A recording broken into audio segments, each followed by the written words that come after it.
We're so lucky to have Robinson Meyer here tonight as part of our Climate Impact Speaker Series this fall.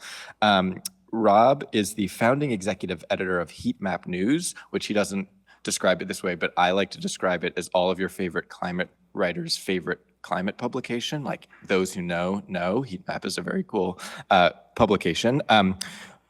He is also a contributing opinion writer at the New York Times. He hosts an excellent podcast called Shift Key that I highly recommend wherever you get your podcasts, that he co-hosts with Princeton professor Jesse Jenkins about climate and the energy transition. And he is formerly a writer for the Atlantic magazine where he covered climate. So I am so grateful, Rob, that you're here today, and I'll turn it over to Rob. Thank you so much for being here. Thank you so much, Ben. It's a pleasure to be here. It was nice waking up this morning and looking, kind of rolling over, and it was snowing. It was amazing. It wasn't sleeting. Let me find my notes. Here we go.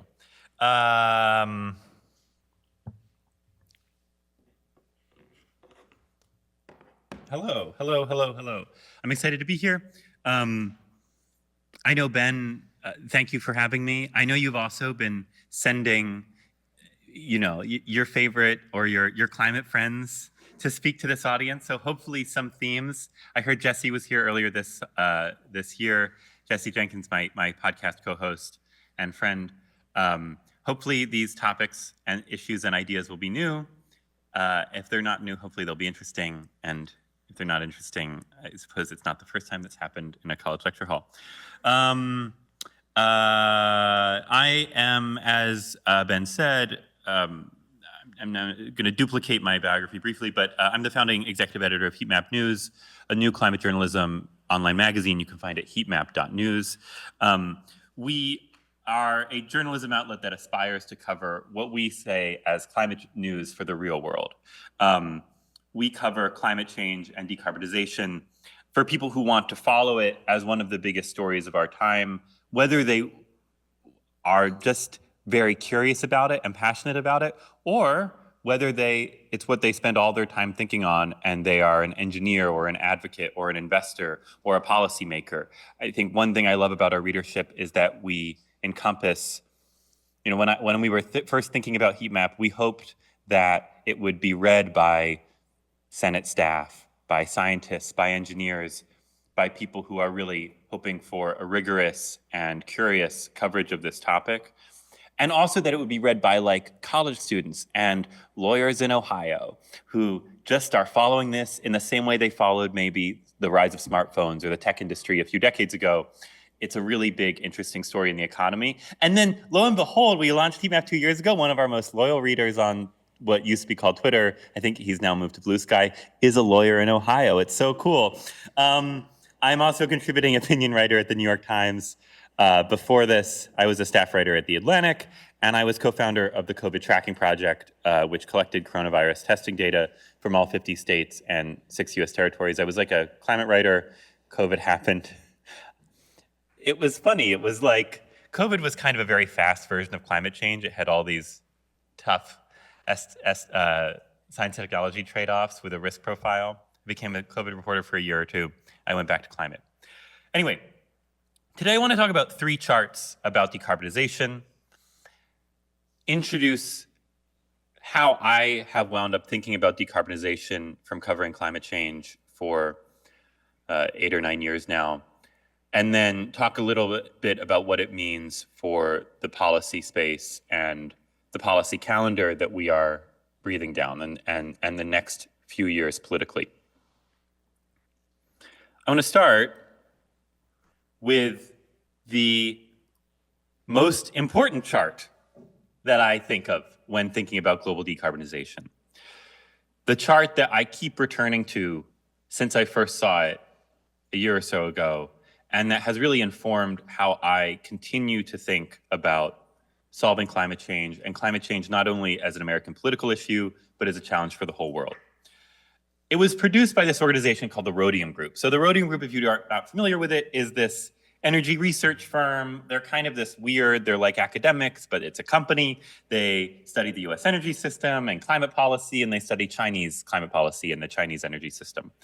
And last year they did something that nobody had done before, which is they applied a probabilistic model to the future path of global greenhouse gas emissions. Most estimates, most charts you see of like forward-looking greenhouse gas emissions this century tend to be one of two things. Either they are projected from current policy, meaning people say, okay, if the US has all the policies that it has today, what would happen to its emissions over the next 10 or 15 years? That's actually a really important, useful kind of chart. You're going to see one later in this talk, but that's usually what you see. The other kind of chart you see when thinking about emissions going forward in the 21st century is a baseline, a path to net zero. And that is kind of a fictional chart, but it's an important one too. It shows basically a series of deadlines we need to hit in time. Usually it's like a line going down and to the left, hitting 2050, 2060, whatever year we're supposed to hit net zero in. So either we're kind of projecting forward from just the current policy on the books, or we're saying, here are the deadlines we have to hit in time. But both of those ways of thinking about climate policy and thinking about like future greenhouse gas emissions trajectories, because as just a broad reminder here, our goal is to reach net zero emissions sometime in the 21st century from all global sources, which will primarily be achieved by phasing out fossil fuels and changing how we use land. But in this talk, we're focusing mostly on energy use, which means fossil fuels. Both of those charts don't really capture how we know the economy works, because we know, number one, that technology can get cheaper over time, that solar panels I think they've come down in cost tenfold from what they cost 10 years ago, and that was achieved both through technological improvements and also through policy. Like we forced companies, or we incentivized companies, specifically Germany and China incentivized companies to build out a lot of solar. In California, they built out a lot of solar. As we built more solar, we got better at it. Chinese companies got better at manufacturing solar. The cost came down. We know that policy can get more technological improvements. We know it can beget more policy itself, because you pass policy, it creates a constituency. That constituency demands more policy, and then they go lobby for more policy. And we also know that, by the way, the path to net zero doesn't really tell us anything about the real world, because it's just trying to illustrate like how far off we are from what we need to be to meet some emissions target. So the Rhodium group did something else. They said, given all this stuff we know about modeling the real path of economies in economics or in projecting demographics forward, which we can't do perfectly, but we can create a general sense of where things are going to go. Given all we know about global and national economies, and given what we know about the pace of technological development, and given what we know about global demographics and the path that national development tends to take, what path will emissions probably take in the 21st century? Not the one that they're guaranteed to take, but let's say like policies kind of continue at the rate that they've been happening. We're going to get more policy, but it's not going to be miraculous. We're going to get more technology. What path do we think emissions will take? And this is what they show. And I have to apologize before we go into this. You're about to see some of the jankiest PowerPoint animations of all time that I've achieved primarily just by copying and pasting different parts of the chart, because I wasn't sure what was going to translate. So they say, okay, let's start. What path are emissions going to take to 2050? And the news is great. I mean, it's pretty good. Remember, by 2050, on some 1.5C timelines, we would like to hit net zero. We don't do that. We don't get anywhere close to net zero. This chart, for the record, as you can see, kind of looks at historical emissions, what we've actually observed up through 2023, and then it projects paths forward. The y-axis is billions of metric tons. So right now, we're somewhere like we're hovering right below 50 billion metric tons of greenhouse gas emissions as measured by CO2 equivalent per year. Rhodium says, actually, the news is pretty good in the immediate term. Global greenhouse gas emissions are about to peak. That's great. They've never done that before. That's totally unprecedented in the history of like industrial civilization. That hasn't happened for 150 years. And they're going to decline. They're going to decline through 2050. That's awesome. Now, are they going to decline through 2050 as fast as we would like? No, as fast as we would like, I don't have a laser, would be like literally a direct line down to the x-axis. They're not going to do that, but they will decline. That's pretty cool. And as you look under the hood of this model, which you can't do in the chart, where are emissions declining? They're declining in the places we want them to decline: the US, Europe, the 37 highly developed, high-income countries in the OECD, and China. It's great. But then they said, okay, well, let's keep running the probabilistic estimate out to the end of the century. Emissions go back up. And what's interesting is you can see, first of all, for the next few decades, the news is good. And I should add that this is there are limits to how much you can estimate the path of history forward, of course, right? What they're assuming is that something like the post-World War II order remains. There's no major nuclear exchanges. There's no major changes to population. There's no major state conflict. But if we just sketch out a world where trends are continuing on the trends they're on a few years ago, things are pretty good. Emissions keep declining through 2060, and then in 2060, they start going up again.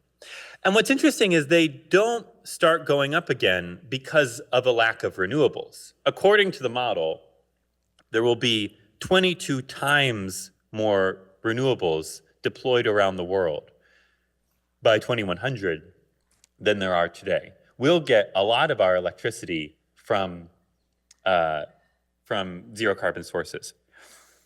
Nor do emissions start going up again from a lack of EVs.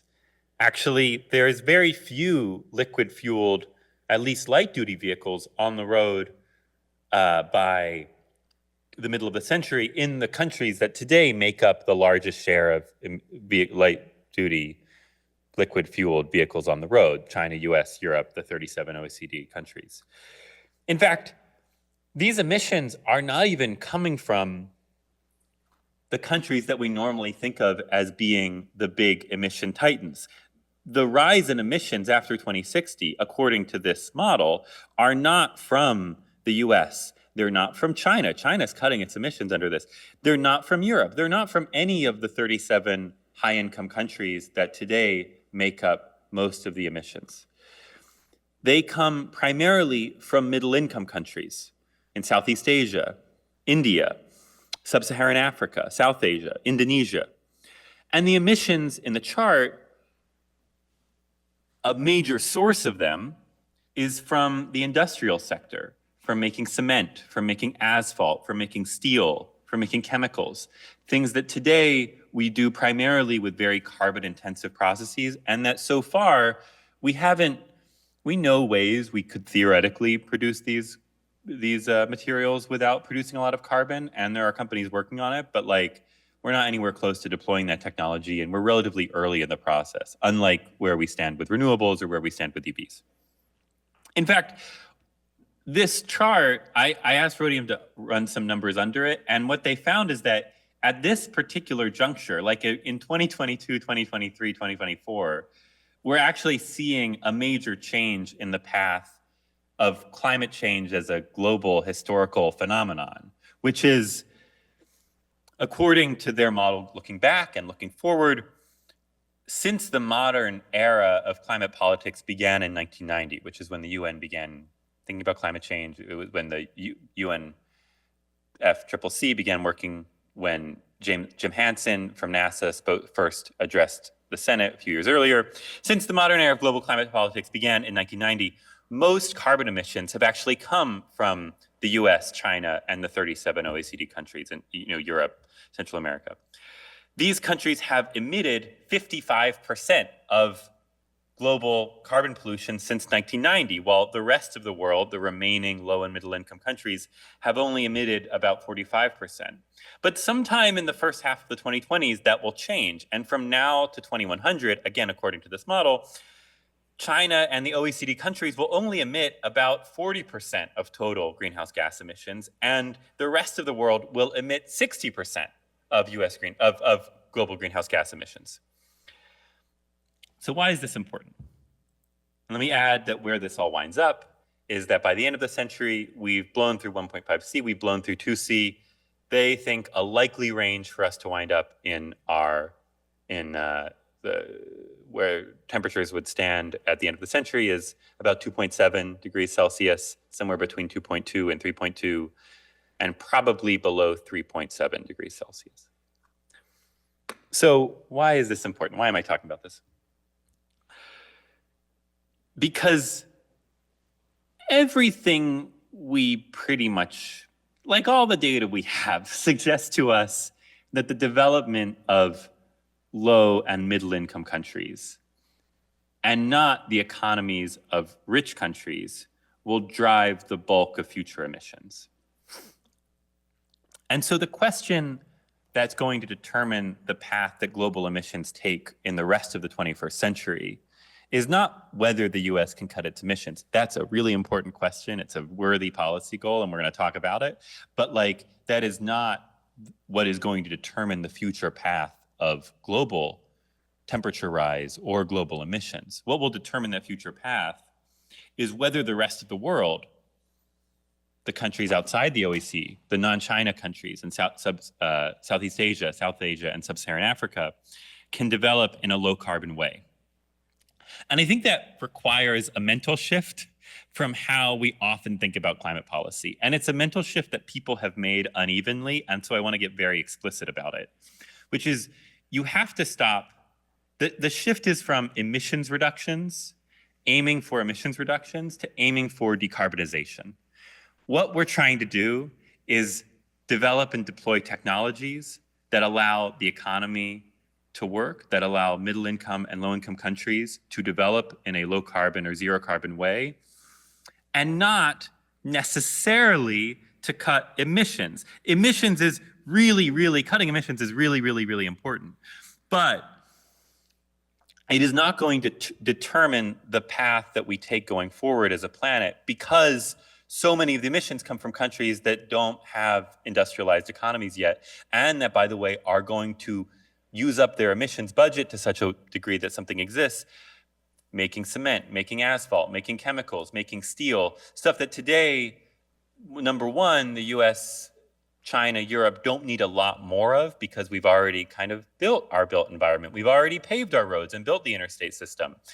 So we don't need to do that stuff. We're not, cement emissions are not a large share of US national emissions, but they will be a large share of emissions going forward. And so figuring out how to do things like cement making and other industrial processes is going to be extremely important. This also means something else, which means from a rich country standpoint, and this is a bit of a contentious point, I'm not even sure I agree with it, but I think the data does suggest we should take it seriously. Cutting emissions is actually less important as a rich country than making low or no carbon development possible.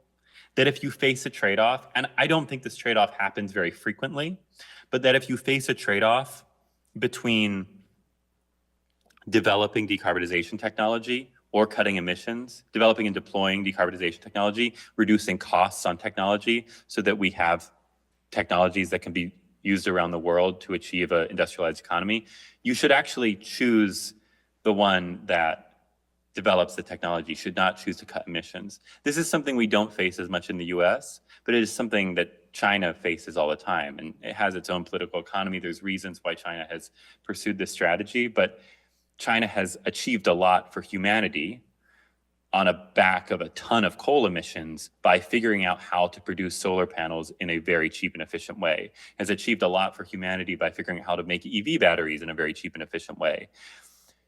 In the US, when we think about climate policy, we kind of put together decarbonization and cutting emissions. We tend to be more careful about that trade-off.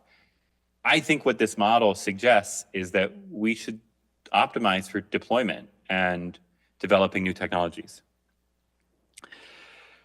This also means that decarbonization has to be technology forward, and that the US role here, as we've kind of been hinting, but as I want to say explicitly, must help develop those technologies and it must deploy those technologies. The US role in the global system, in addition to many other things, is kind of the R&D lab for the world, as evidenced by this university and others, and also, at least for now, the catalog for the world. We both model what modernity looks like, and we also develop the technologies at the technological frontier. The US role in decarbonization is to both develop the next generation of technologies, deploy them as much as we can, develop them for mass deployment, and also model them for the world. And to some degree, I think there's also a trade-off there, right? What we care about is shifting the fleet to EVs so that countries, as they get richer, want to have EVs. They don't want to have gas cars. The gas car system is seen as a thing of the past. This is how we should think about the US role in decarbonization.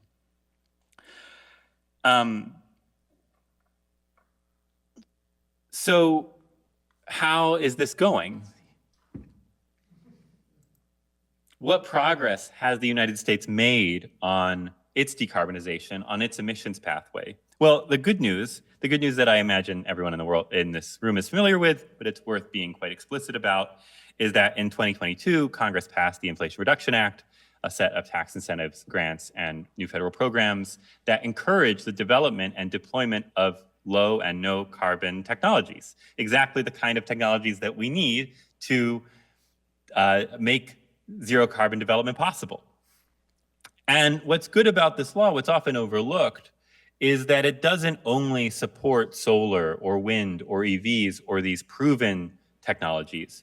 It also supports things like sustainable aviation fuel or hydrogen or making low carbon chemicals or low carbon steel. In fact, its approach to the power sector is extremely ecumenical. It says, unlike how the US has approached energy development for the past few decades, where we rewarded companies that invested specifically in solar or specifically in wind, the IRA, starting actually with a series of policies that will launch on January 1st, says any power generating technology, any electricity generating technology that achieves a wind or solar level of emissions, low emissions, basically emits no carbon, we will reward you for installing. We will give you tax benefits for installing.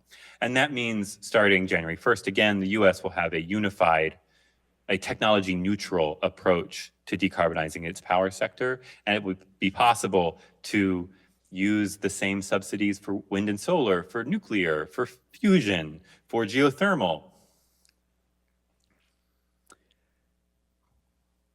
This set of policies is actually, in addition to developing the technologies we need for decarbonization, going to cut our emissions too. So using numbers from my co-host Jesse Jenkins' REPEAT project, we can see that if you look at this chart, so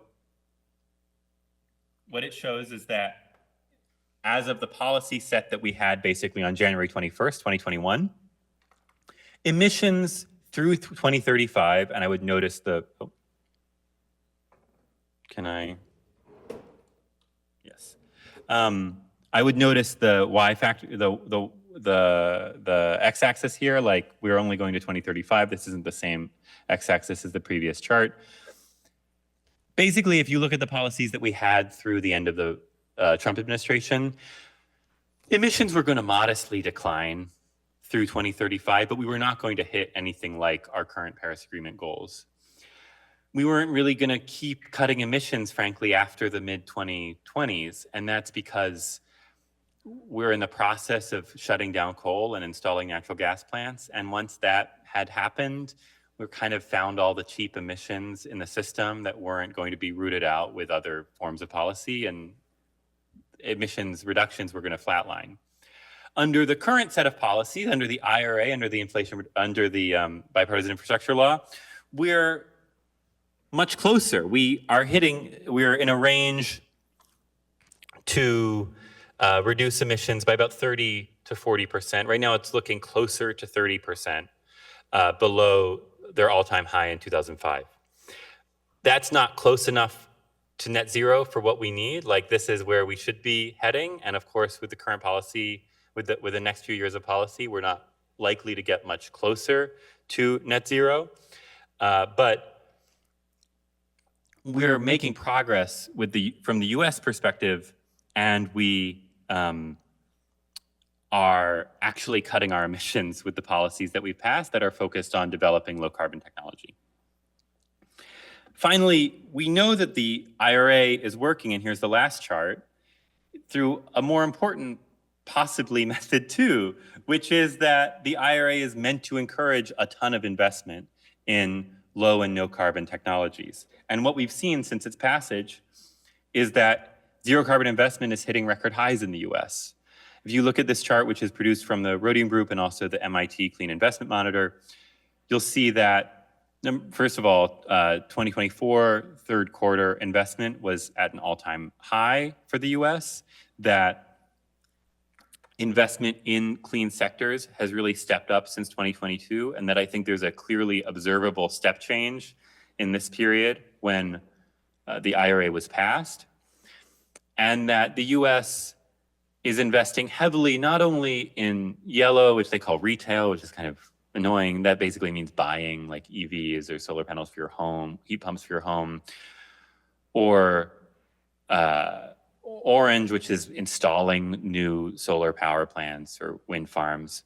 But in manufacturing, that we are now producing more and more of these things in the US, and hopefully that's going to get a political economy flywheel going of continued investment, of efficiency upgrades, of bringing down the cost of these technologies, of more deployment. And we see that the law, which was meant to encourage and meant to start a boom in low carbon technological development here in the US and technological manufacturing here in the US, has actually done so. So those are the three charts that like inform how I'm thinking about decarbonization right now. I want to briefly talk about the next 4 years, how I'm thinking about them, and how this particular way of thinking about climate action should inform our approach to the Trump administration. Over the next 4 years, the Trump administration, insofar as we can tell, in climate and energy, is going to try to do three things. The first is that there's going to be an effort to reform or repeal the Inflation Reduction Act. We don't really know what that campaign will look like yet. It seems like the majority is quite confused about what it actually wants to do with the law, but we'll get there. We know that the second thing the Trump administration wants to do is to repeal the environmental protections and the greenhouse gas regulations placed in by executive action from the Biden administration, both at the EPA and from the state of California. We know that it will be particularly interested in shoring up demand for fossil fuels, because although the incoming administration is talking a lot about drill, baby, drill, and opening up new lands for oil exploration and oil drilling, the fact of the global oil market today is that it's pretty saturated with oil. Chinese oil demand is plateauing because of the boom in Chinese-made EVs. Global oil demand seems to be kind of plateauing right now, and oil companies are basically are profitable, but it's not like the oil market is screaming for new supply. It's actually a very well supplied market. What worries oil companies is that demand is going away. And so the Trump administration is going to focus on shoring up demand for oil and gas. And the third thing the administration seems to be focused on is to claw back huge swaths of the federal budget and potentially lay off huge portions of the federal workforce. And I want to be clear here, we're focusing only on the energy and climate parts of the Trump agenda. I think the rest of the possibility space for what Trump could do to the federal government and what modes of governance he could try to embrace from the White House and through the executive branch is quite wide and quite frightening in some cases. But in this conversation, I want to focus just on energy, although all of that informs how we should think about these energy policies playing out. For instance, during the first Trump administration, the Trump officials tried repeatedly to roll back a huge portion of Obama-era climate rules and climate regulations. They were often successful in slowing down the rollout of these regulations. They were very successful in certainly slowing down the rate of tightening.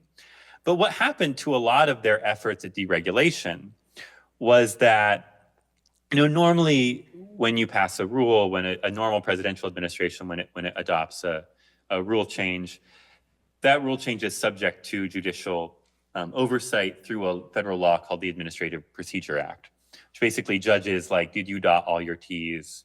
Did you dot all your I's and cross all your T's? Did you file all the paperwork you needed to file? Did you consider everything you were supposed to consider?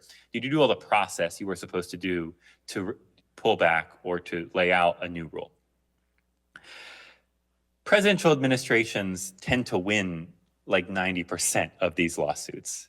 But the Trump administration lost somewhere between 60 and 80% of its Administrative Procedure Act lawsuits, to the degree that huge portions of the Trump administration deregulatory agenda never actually were finalized, never saw the light of day before the end of his term. And that's because at the same time that the Trump administration was trying to deregulate, it was also messing with the federal workforce. It was not fully communicating its goals to civil servants. It was civil servants were leaving the workforce because they saw no reason to stick around. It was the Trump White House was putting out budgets in which it cut the EPA's budget by like 2/3. So then EPA lawyers, all the people you need to pass the laws and write the laws that make the federal government work, write the rules that make the federal government work, looked at what the Trump administration were doing and were like, well, I can go make more money somewhere else. And they did. We know the Trump administration this time wants to lay off huge swaths of the federal workforce, potentially illegally using this dubious, potentially unconstitutional, really unclear mechanism called impoundment. We know that they want to frighten and terrorize the federal workforce because they've said that, because the incoming director of the Trump Office of Management and Budget in the White House has said that he wants to make the daily lives of members of the federal civil services lives worse, like a living hell. And we also know they want to do all this deregulation, which is going to take all this paperwork and take all these person hours. There's one future in front of us where like this agenda of theirs fails because they don't have the people power to deregulate. There's another version of this where they get some deregulation through, the courts become much more supple, the administration is much more aggressive about using policing power to enforce what it wants in the world. And you wind up with this patchwork of sort of enforced environmental rules that are very corruptly enforced. Like just because the administration wants to go about its plans in a messy and somewhat incoherent way doesn't mean that it won't be unsuccessful. Those rules and rollbacks are going to be really important. And they're going to be a huge part of the climate story of the Trump administration. But they're mostly going to come in the second half of the first year, the second year, the third year of the Trump administration, just because it takes time to do all this stuff. We're going to hear about them freezing rules, but actually rolling back the rules will take time. The fight that I want to direct people's attention to is the fight that's going to happen begin almost immediately upon Trump taking office, and that is the fight over the IRA. And I would argue, or at least I would contend, that I think in public discourse, the Trump administration's rollbacks of existing environmental protections are going to attract a lot of attention, and the effort to roll back the IRA might be slightly wonkier and harder to follow. And I feel like I'm going around preaching, it's going to be really, really important to follow the fight over the IRA. And to some degree, the fight over the IRA might be the most important in some futures, in some possibilities that we're considering. The fight over the IRA might be the most important fight in the whole Trump administration. And that's because, first, as we've already seen, what we were just talking about, developing and deploying zero carbon technology is the key to avoiding most of the 21st century's emissions. And while America is responsible for the largest share of historical emissions, on a forward-looking basis, the biggest thing America can do is develop and deploy low-carbon technologies. And that's what the IRA does. But the IRA is also important because I somewhat regret the camera filming me because I don't want to say this too loudly. However, we can't do it again. Investors, executives, business leaders are treating the IRA and its tax credits as credible. They are investing, assuming that those tax credits will exist, because historically, Congress has not rolled back tax credits before their expiration date. Once you put a tax credit in, once you put an innovation policy in, something like that policy remains on the books for its whole lifetime. Tax credits to encourage the kind of investments that we need in the United States, such as factories or wind farms, nuclear reactors, big, high capital geothermal plants, are long cycle investments. They need investors and executives to believe that if they start a project today, if that project finishes in 3 or 5 or 7 or 10 years, or in the case of some transmission lines, we know they can take 20 years, that all the tax credits, all the policies they're banking on today will still exist in the future. If Congress, if the Republican trifecta does yank away the IRA's tax credits in 2025, then the next package of climate and innovation-focused tax incentives will be less effective than the IRA, because companies and investors will not believe Democrats when they say that this package will stick around, that this investment is really going to matter. Now, there's some good news on this, which is that I think Republicans don't really know what they want to do on the IRA yet either. Shelley Moore Capito, the West Virginia senator, said that Republican senators, this is just earlier this week, said that Republican senators met, they talked about how they disliked a lot of wasteful parts of the IRA, and they want to get rid of those bad, wasteful parts of the IRA. And a reporter said, well, what parts are you talking about? What parts are you thinking about? And she's like, well, we didn't go into specifics. Earlier this summer, 18 House Republicans in battleground districts sent a letter to Speaker Johnson saying, hey, you're beginning to do this thing that you did with the Affordable Care Act, where you make us all take these votes that aren't going to matter on repealing the Inflation Reduction Act. And you're beginning to get the caucus in the practice of repealing the IRA, so that when there's a Republican Senate and a Republican White House, we'll repeal the IRA for real. And the letter was hey, stop doing that, please. We really don't actually want to repeal the IRA. We want parts of it to change, but it's benefiting our districts. And it's bad if you say that you're going to repeal it. At least 13 of those House Republicans from over the summer have retained their seats. And the speaker is only seemingly going to have a 3-5 Republican majority in the House. So we think, it seems like that margin may be worthwhile.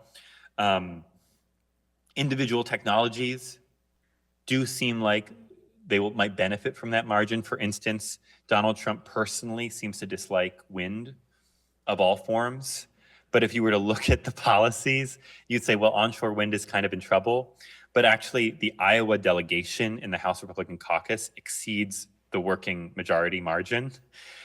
And Iowa benefits hugely from wind. It's been a historically supportive delegation of wind policy. There's good signs. But we know there's going to be a big fight next year regardless.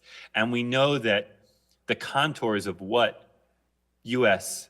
climate policy looks like over the decades to come, and the decade to come, will be determined by a fight that, as far as we can tell, the Republican Senate wants to begin more or less immediately upon inauguration. John Thune, the new Senate Majority Leader, said that he wants to tackle a reconciliation package focused on immigration, defense, and energy, meaning the IRA, more or less first, and then get to tax reform second, later in the upcoming Congress. That fight, if it retains the IRA, would work out very well. And I just want to sketch this for people, that if the IRA remains on the books, then we're kind of off to the races, because then those tax credits are likely to stick around for the duration. And the US, for the first time really ever, will have long-term, durable, bankable climate incentives that companies and executives can plan around that seem politically resilient. But of course, if the IRA goes away, then we're back to square one, and Democrats, whenever they next take office, will be left figuring out what their next approach to tackling emissions will be. So that fight, start thinking about it, start paying attention to it, because it will determine the path of, as Ben said earlier today, not only the climate policy agenda for the next decade, but I think in quite real terms, the research agenda for this institution and for people in this institution for the next decade. And with that, I want to add that I think with decarbonization, with these charts, with thinking about these political tactics, it's really hard. It's like one of the hardest things humanity has ever done.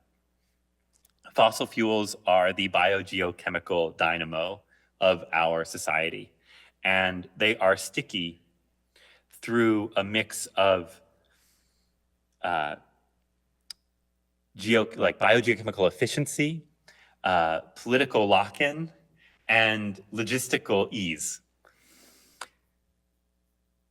Figuring out how to either remove fossil fuels or fully, even in some ways, even more difficult, capturing all of their emissions and installing, reforming, or replacing the millions and millions of machines across the global economy that produce carbon emissions is going to be extremely hard. But we are going to do it. It just matters how fast we do it. And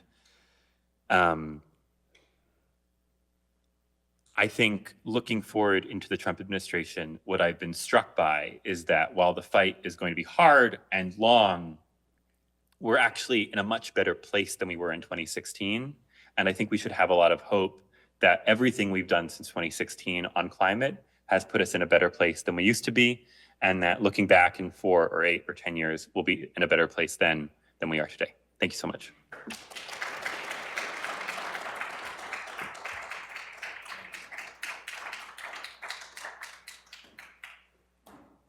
Rob, that was terrific. Thank you so much. We don't have a huge amount of time, so why don't I kick it off with just a couple of questions, then we can open it up to the audience. I'm wondering if you could talk a little bit more, connecting the dots between really what you just ended on, which is the extent to which this fight and this set of imperatives about global decarbonization, what does it mean for a place like Cornell and all of the researchers that are here and thinking about new technologies and a whole range of disciplines? How do you think about that innovation ecosystem that this type of policy and this type of challenge manifests? Yeah, totally. Well, I think a few things. The first is there's a ton of pure science, or what I think of as classic engineering and hard sciences research that happens at Cornell that I don't presume to know anything about, and that should keep happening. And I don't want to even try to comment on it. It's very good and it should keep happening. I think in terms of how I think about roles that this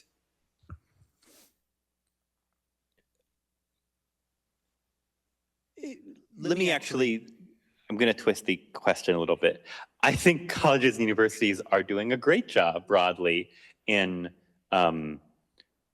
their core roles around climate change. And I think there's a lot of discourse around climate change and climate policy that's if only scientists talked about this thing a little differently, or if only journalists and everyone in public discourse talked about this thing a little differently, used different words, then we'd be so close to solving it. And that is, I don't think that's true at all. I think this is a fight primarily the difficulty of this task of decarbonization is primarily determined by number one, it is a hard task as an engineering matter. And number two, people disagree. They substantively disagree, and it doesn't matter what words we use, they will keep disagreeing. Powerful people disagree. That being said, I think it's first of all helpful for folks to have in mind this kind of framework that what matters most at the global level and for what institutions do, what the US does, is around developing and deploying low carbon technologies rather than focusing on cutting emissions. Cutting emissions is really important. We need to do it, but if there was a trade-off between eliminating a kind of activity and spending a little more money and finding a way to, piloting or building a first-of-a-kind project that accomplishes some difficult task while making the underlying economic activity possible, that would be good, right? Cornell, I assume, doesn't buy a lot of jet fuel, but like far better for it to buy sustainable aviation fuel, figure out what ways to adjudicate sustainable aviation fuel and how it wants to create a market for sustainable aviation fuel, than for it to be like, no more flights whatsoever, everyone has to drive here. Ditto kind of large, first of a kind, a lot of colleges and universities, I think, have proven they can be good markets for these large scale, mid-size energy projects that would be too ambitious for an individual or for like a small corporate campus to attempt, but would be too small for the city of New York or a large municipality to attempt. And I think colleges and universities can do a lot there. Why I hesitate a little bit is like the parts of America's innovation ecosystem that work great and the things that we're like really good at are like pure basic research and developing technologies that are 10 to 15 years out from market. And the thing that America's private sector is really good at is deploying and developing technologies that are 5 years or less out from market. And where there's a gap that policy has tried to fill is in this 5 to 10 year area. And this is why historically, for somewhat, I mean, I'm simplifying, but like, this is why historically, like the US invented the solar panel, invented the lithium ion battery, invented different forms of different battery chemistries, and then they've all been commercialized and deployed at scale by China because they just fell through this missing, this valley of death in the US innovation pathway.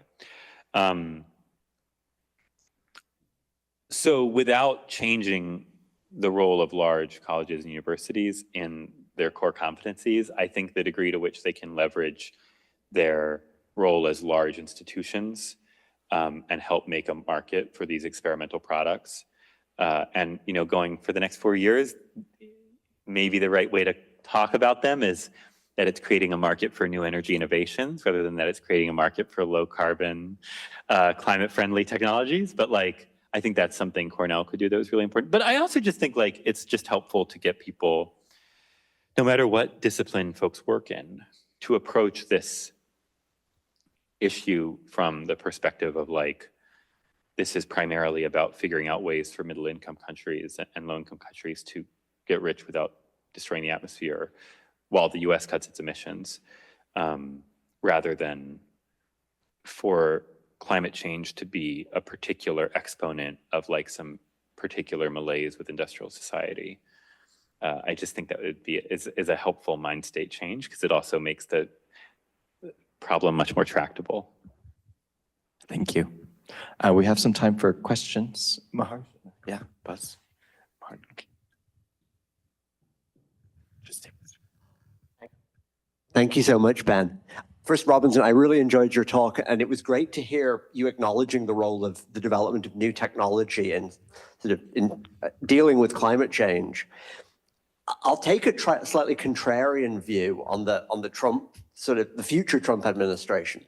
I have to say, in my own experience as a researcher, Trump's first administration was probably the best thing that ever happened to me.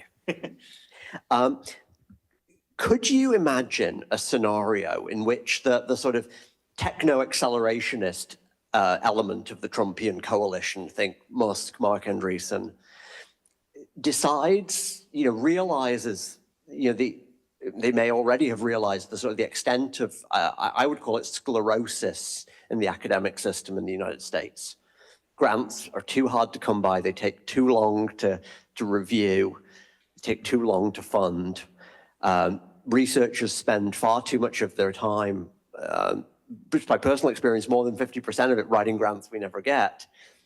Ben has done more than anybody at Cornell to address this, actually. But there's a limit to what one person can do. how could you imagine them tackling this problem to really accelerate innovation in the US, to make the university system sort of be the best version of itself? And how would, say, somebody who cares about climate encourage that? So I would make three broad observations. The first is like, during the Trump administration, what kept happening was that the White House would publish extremely aggressive plans to cut funding to basically every federal agency, and the NSF and EPA and NASA, right? Huge budget cuts across the government. They would come out of the budget planning office of the White House. It would generate this like terrible news cycle for the Trump administration because it looked like they were just slashing and burning across the federal government. And then 6 to 8 months later, the Senate, where a lot of Republicans care deeply about the appropriations of whatever particular program they oversee, would emerge, and Congress would emerge from budget negotiations. And actually, a lot of those programs got topped up a little bit. They all got a little more funding than they used to have. And nobody really made a big deal out of it because those lawmakers cared a lot about continuing appropriations to whatever they cared about. And you add that up across the caucus and you wind up with federal spending increasing by like a 1.5%, 2%. That's the first thing. The second thing is, like, to answer your question directly, I don't think so. I think they're pretty anti-university, and I would say that one thing that is kind of broadly true about the magic of Donald Trump and his coalition as politicians is that everyone thinks, because his political strength, I think, seems to not flow from any particular policy claims, but from his personal popularity with a certain cohort of voters. He seems to be capable of doing things that everyone would like to see done because they're like, well, this guy seems to win elections whether people like him or not, so they can do stuff. And then they want him to like do the thing that they want to have happen in the US federal system. I don't know that he's gonna, I don't know that they're gonna, I think at the end of the day, they will probably do like what they've said they're gonna do, which is like, to the degree that they go after, to the degree that they notice what colleges and universities are doing, it's gonna be like bringing different forms of affirmative action lawsuits and like shutting down DEI funding and that kind of thing. And killing the woke mind virus. Yes, exactly, killing the woke mind virus. The last thing I'd say broadly, which is kind of where I thought your question was going, is that like on the techno-accelerationist part of the Trump agenda, to the degree we can kind of discern it from the morass of different aspects of the coalition, the appointees he's made to energy positions, Doug Burgum to Department of the Interior, who's also going to be like energy czar, and then Chris Wright, this fracking executive who's going to be DOE chair.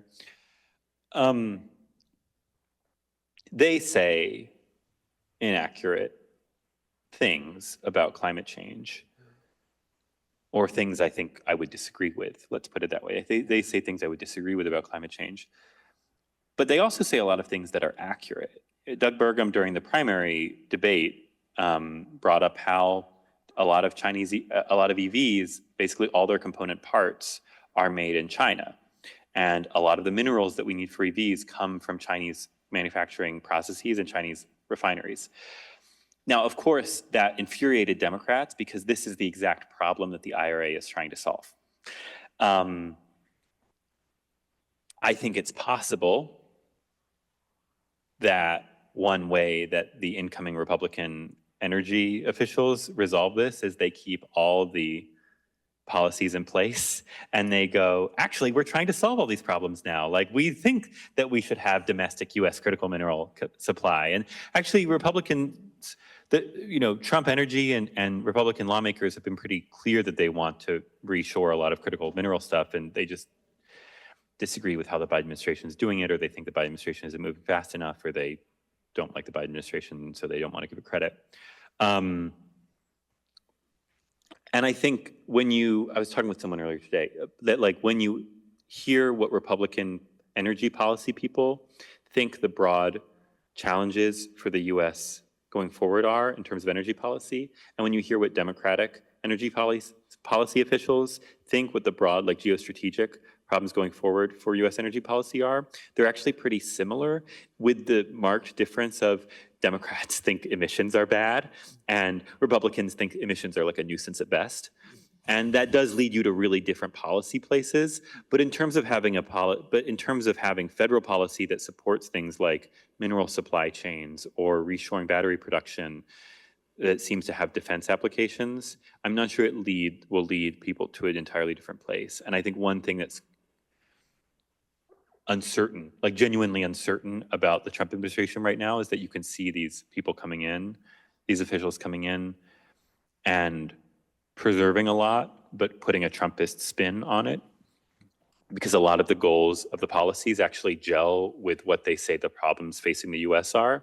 And you can also see them continuing to talk about the problems facing the US and undoing all the policies at the federal level, because those policies, while they might be good for the US's geostrategic position, are bad for fossil fuel companies, and ultimately Republicans are there to support the fossil fuel industry. Thank you very much.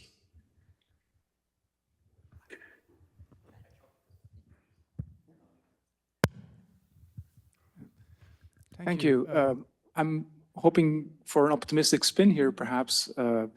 So could it be that because if the IRA indeed is repealed, this would create an additional incentive for Chinese companies to invest more, because they don't have to fear the competition, which they might consider unfair, from these American companies, and so the net effect for the globe is still positive?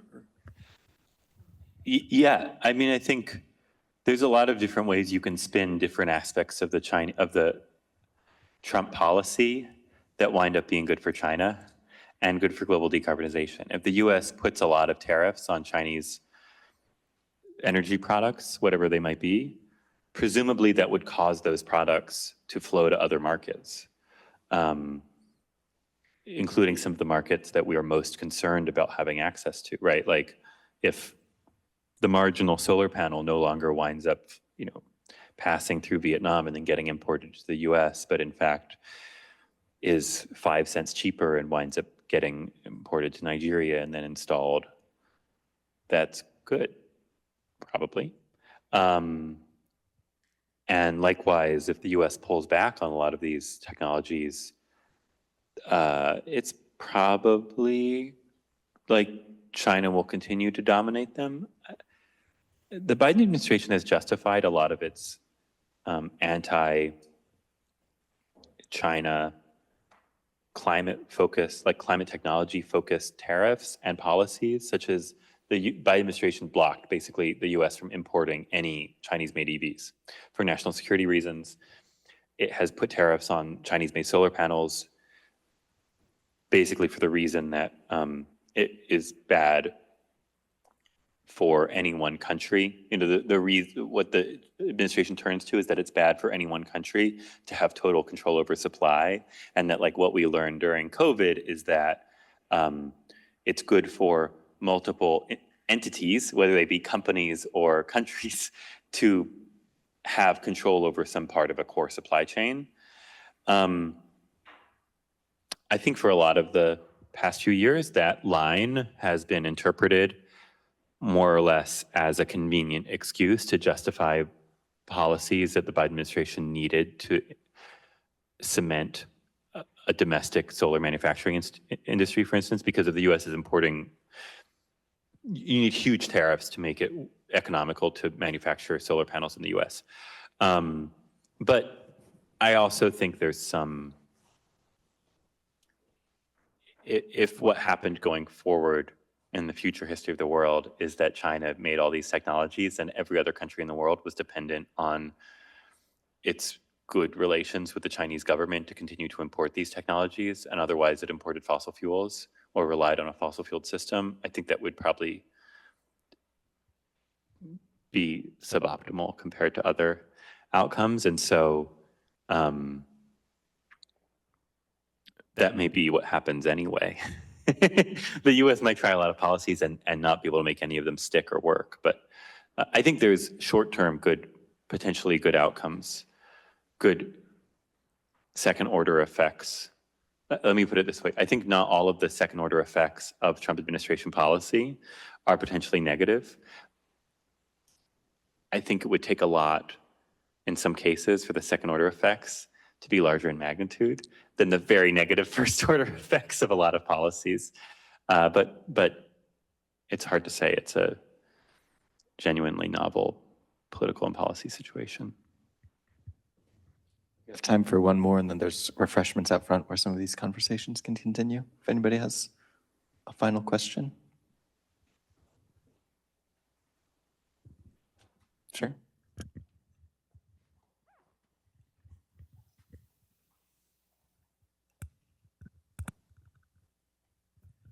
I'm still processing that scary chart with the for the end of the century.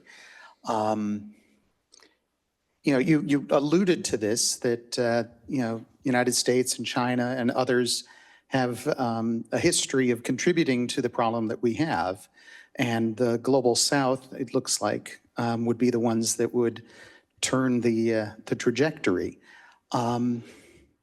If we had an administration that we could count on, it would be good to see conversations around what our responsibility is for making that happen, not just with the technology, but in terms of financing, making a difference for the global South.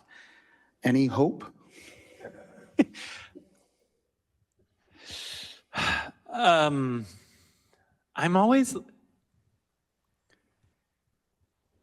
I'm going to admit to something that maybe reveals my detrimental savviness, which is that the most recent conference of the parties for the UN was all about climate finance, and there was this tone to the coverage that was like, if only these rich countries would step up with the climate finance that they truly owe. I mean, I fully buy the argument here that like rich countries have put the emissions in the air, the emissions underwrote our industrial development. It's what I think it makes sense, like an argument that we owe the rest of the world some kind of compensation or some recompense to like dealing with this large externality pollution problem that we caused makes total sense to me. But there's this tone to a lot of the coverage that's like, and the COP was 1 week after the election, and a lot of the coverage was like, why are rich countries not putting up more money to solve the problems that poor countries are going to face from climate change? Like, why is this not happening? And part of me is always like, would you look around? Like, have you noticed the global political or the American political landscape for that matter? Like, we can't even get this money to deal with flooding in the United States. We don't have a way to deal with climate adaptation in the United States. And that's our own tax dollars. Like, we never mind solving in this kind of broad sense we were contributing to. Like, we can't even solve this problem globally. And by the way, it's extremely unpopular to try to solve it nationally. That being said, the US has a huge amount of, up until this moment, up until now, up until 2021, the US had a large amount of fiscal space. And I think with Americans essentially not noticing, could have put a lot more money into these efforts. I'm not an expert on international finance, and and it's an extremely important topic. So I won't claim to understand it at all. However, what I'll say is that in the US context, I think some of the most important and exciting institutions to come out of the Inflation Reduction Act are the new lending institutions. This is a very little understood part of the law. The Inflation Reduction Act stood up 3 new, essentially nonprofit lending institutions that can work with states and individuals and cities and all sorts of other, and companies to lend capital to finance transition and adaptation activities. Bonds are how we actually finance most things that we do. And I think when people think about climate action, they tend to think about the government setting up a pot of money and then spending it down to solve all the problems. But the way we actually mostly solve problems in a public policy sense is that we have, or the way we solve a lot of problems in a public policy sense is that we have a revolving fund. Like we set up money, the money gets spent on something, those activities generate revenue, the revenue comes back into the pot, and then that pot, then the IRA set up several new institutions that are meant to do that independent of the federal government. There exists, I mean, international financial institutions that could potentially serve the same purpose. And the US and other rich countries obviously have a duty to make